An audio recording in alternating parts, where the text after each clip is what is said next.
Il y a des histoires qui commencent avec des sourires, des rires et des promesses. Celle-ci commence comme ça aussi, mais elle finit avec un grand plus jamais ça. Au début, c'était simple. 3 amis qui se connaissent depuis longtemps. Ils rigolaient tout le temps ensemble, allaient au cinéma, se racontaient tout. Et puis, petit à petit, quelque chose a changé. Il y avait Agathe, une fille gentille, qui faisait toujours attention aux autres. Elle était drôle, vive, un peu rêveuse aussi. Et puis Élise, sa meilleure amie, toujours là, toujours à l'écouter depuis le collège. Et enfin Julien, le copain d'Agathe. Un garçon charmant, un peu trop sûr de lui, mais qu'elle aimait sincèrement. Un jour, tout a basculé. Pas à cause d'un cri ou d'une dispute, non. À cause d'un petit secret, Agathe croyait qu'elle vivait une belle histoire.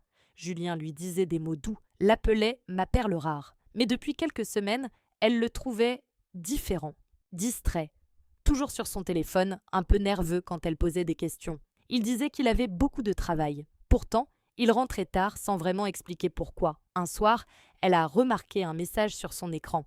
Pas de nom, juste un cœur et une phrase « On se voit demain ». Son cœur s'est serré. Elle a voulu lui faire confiance. Mais quelque chose, au fond d'elle, lui disait que quelque chose clochait. Le lendemain, Agathe en a parlé à Élise. « Je crois qu'il me cache quelque chose », a-t-elle dit. Élise a froncé les sourcils. « Tu veux dire qu'il te trompe ?» Je ne sais pas, mais il n'est plus le même. Élise, fidèle, a pris sa main et a promis « On va découvrir la vérité. » Ensemble. Ce jour-là, elles ont commencé à faire attention. Pas comme des espionnes de film, non, juste à observer, à écouter, à ne plus se laisser aveugler. Un samedi après-midi, Agathe savait que Julien devait travailler chez un ami. Mais Élise, elle, avait vu sa voiture garée devant un café du centre-ville. Alors elle a proposé à Agathe d'y aller juste pour un chocolat chaud. Et là, à travers la vitre, elles ont vu Julien. Il n'était pas seul. Il parlait, riait, un peu trop proche d'une fille que ni Agathe ni Élise ne connaissaient. Agathe a senti ses mains trembler. Son cœur s'est mis à battre trop fort. Elle n'a pas voulu entrer, pas encore. Peut-être que c'est juste une amie, a-t-elle murmuré. Élise a répondu doucement, ou peut-être pas. Quelques jours plus tard, Élise a reçu un message, c'était Julien. « Salut Élise, faut qu'on parle, mais entre nous ». Elle a hésité, puis a montré le message à Agathe. Les deux filles se sont regardées longtemps. Elles ont compris que quelque chose se tramait.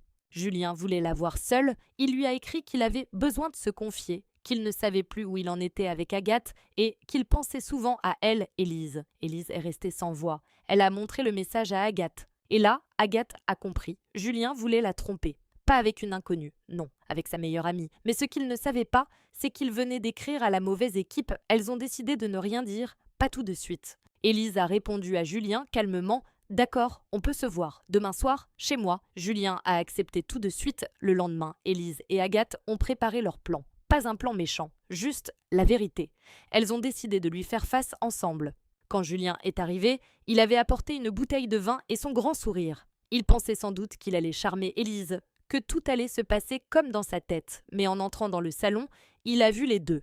Agathe, assise calmement, et Élise debout à côté d'elle.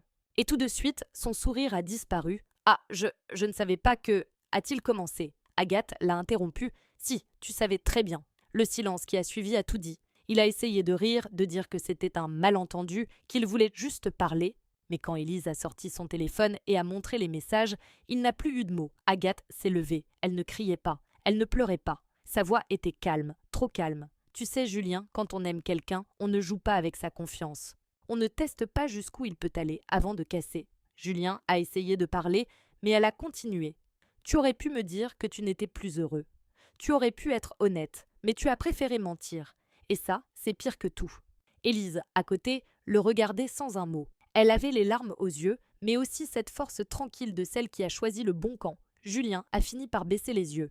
Il a compris qu'il n'avait plus de place dans cette pièce. Et surtout, plus de place dans leur vie. Le jour suivant ont été étranges. Agathe alternait entre colère et soulagement. Colère d'avoir été trahie, mais soulagement de savoir, enfin. Elle et Élise ont beaucoup parlé. Elles ont ri aussi, de tout, de rien, pour se redonner du courage. Un soir, en marchant sur la promenade des Anglais à Nice, Agathe a dit à Élise « Tu sais, je crois que j'ai eu plus de chance que je ne le pensais. » Élise a souri. « Bah comment ça ? Parce que j'ai perdu un copain, mais j'ai gardé une vraie amie. » Elles ont ri ensemble, cette fois sans tristesse derrière. Parfois, les gens qu'on aime font des erreurs. Parfois, ils mentent, trahissent, blessent. Mais il y a toujours un moment où la vérité finit par se montrer. Et dans ces moments-là, il faut se souvenir de quelque chose. Ce n'est jamais ta faute si quelqu'un choisit de trahir. Ce que tu peux choisir, toi, c'est de te respecter, de ne pas baisser la tête, de ne pas chercher d'excuses pour ceux qui t'ont menti et surtout de t'entourer de ceux qui t'aiment vraiment. Parce qu'un amour qui trahit, ça détruit. Mais une amitié vraie, elle, ça reconstruit. Quelques mois plus tard, Agathe et Élise ont tourné la page. Julien, lui, a essayé de revenir. Des messages, des excuses, des fleurs. Mais elles avaient compris la leçon. Agathe lui a simplement répondu « Merci, mais je préfère la vérité aux promesses ». Et elle n'a plus jamais regardé en arrière. Parce que parfois, dire stop, c'est le début d'une toute nouvelle vie et de liberté.